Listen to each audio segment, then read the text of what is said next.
Welcome to Postcards from Texas. I'm Mike Vance. This week we'll meet one of Houston's great patrons of the arts.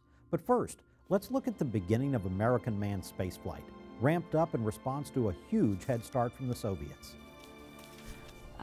Kennedy came out in May of 1961 and said, we're going to send a man to the moon by the end of the decade and return him safely to Earth. Before that point, human spaceflight was really seen as sort of a stunt. Sort of like shooting a lady out of a cannon. Yeah, I saw Sputnik and it was astounding. And then they sent Laika, was it the dog, into space, and then they sent Yuri Gagarin into space, and here we are, you know, what are we going to do? And so we got motivated in a very big way. The people charged with manned spaceflight needed a new home away from its place in Virginia. Manned Spacecraft Center needed to be an independent, focused group. And so wherever they were going to go, the same group of people were going to be there. A selection process was outlined. Between August and September of 1961, they actually visited 23 sites. And they visited sites all over the country, from California to Boston to Jacksonville to Houston. And Houston ended up actually coming in second place. First place winner was actually MacDill Air Force Base in Tampa. And that was because the Air Force Base there was going to close down their Strategic Air Command. And it turned out that they decided they weren't going to do that. So Houston was in second place, and they decided to make that their home.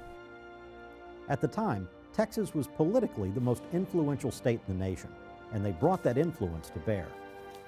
In particular, Albert Thomas, who was the congressman from this district, had always been trying to get a federal facility put here on this property. And actually, he was head of the House Appropriations Subcommittee, and he called the first NASA administrator when he found out that NASA was actually going to build this new Goddard Space Flight Center in Beltsville. He actually called him and threatened him and said that they wouldn't get a penny for that center unless they moved it to Houston. Also, Lyndon Johnson, who was vice president at that time and a former senator from the state of Texas, really recognized the benefit of bringing a center here to Texas, recognized that all over the state of Texas there would be great benefits. Different cities could get contracts, different universities could get contracts. A large portion of land was donated. So Humble Oil was willing to donate 1,000 acres to Rice that they would then deed over to NASA. And so they made those agreements, and NASA ended up getting the property. But then it was determined, however, that NASA needed about 600 extra acres. And Humble Oil couldn't donate that extra land, so NASA ended up buying those extra 600 acres for $1.4 million. Early reviews were mixed. Some of the people weren't particularly thrilled when they came down here. For instance, one of the procurement officers, David Lang, came and he got in the car with one of the folks, and they started driving south on the Gulf Freeway. And he turned to the driver and said, well, where's Houston? He said, oh, Houston's about 23 miles up the road. He describes Webster, Texas as a very small community, a village actually, with a small general store and about 300 people. And then they got to the center, and he turned to the driver and he said, you're kidding, right? This is a joke, right? Because the only thing that he saw were cattle. He saw a windmill and not much else. He thought, how am I going to get my wife to move here when we're living in such a beautiful place, and then we're going to move out to this prairie that doesn't have anything on it? Not helping the image problem was a major hurricane. Because a hurricane had just hit the area right after they made the announcement in September of '61.